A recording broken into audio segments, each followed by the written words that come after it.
Hello বন্ধুরা, শুভ সকাল। তা বন্ধুরা, তোমরা কেমন আছো? নিশ্চয়ই ভালো আছো বন্ধুরা।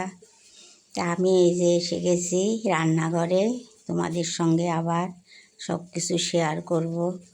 তা বন্ধুরা, সকালে উঠেছি, সকালে অনেক সকালে আজকে উঠেছি।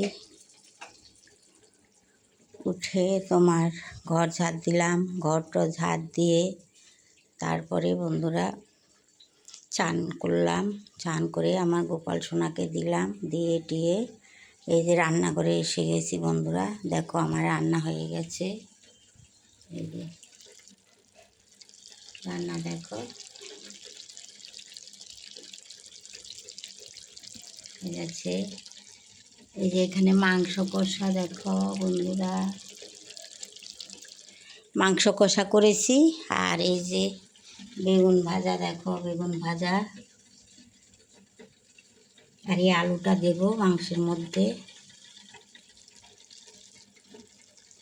ভাত হয়ে গেছে দেখো,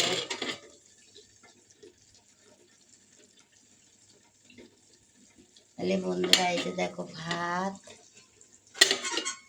বেগুন ভাজা, আর এই যে মাংস কষা, আর এই যে চা হচ্ছে, চা খাবো, চা এখনো খাইনি।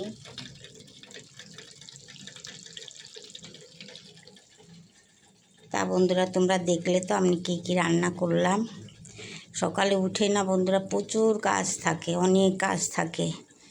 সকালে উঠে আমি আগে ঘরটা ঝাড় দিয়ে নিই, ঘরের দরজায় জল দিই, জল টল দিয়ে তারপরে স্নান করি। স্নান করে তারপরে পুজো দিই, গোপাল তুলি, গুরুদেবকে তুলে পুজো টুজো দিয়ে নিই, দিয়ে রান্নাঘরে আসি তাড়াতাড়ি করে। তাই রান্না করি।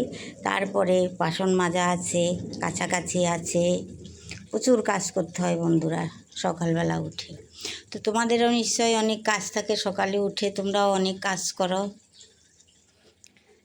আমি তো একা কাজ করি না, তোমরাও করো কাজ, সবারই কাজ করতে হয় সকালে উঠেই, অনেক প্রচুর কাজ থাকে। তাই বন্ধুরা আমার এই হয়ে গেল রান্না, সারাদিনের মতন রান্না হয়ে গেছে। এখন একটু আরাম করে চা খাবো। আজকে একটু তাড়াতাড়ি রান্নাটা হয়ে গেছে, কেন আজকে মাংস তো রোববার, মাংস হলে সুবিধা হয়, তাড়াতাড়ি রান্নাটা হয়ে যায়। তা আমার মাংসটা কেমন হয়েছে বন্ধুরা,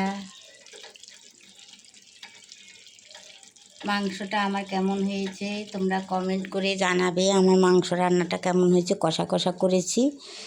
আর অল্প কয়েক পিস আলু দিব, এই যে বেশি না, 2-3 পিস, 6 পিস, 7 পিস আলু আছে, এই 7 পিস আলুই দিব, বেশি আলু দেবো না, আলু খেতে চাই না। আর বেগুন ভাজা, আর পরে যদি হয় একটু ডাল, যদি খেতে চায় কর্তামশাই তাহলে ডাল করব।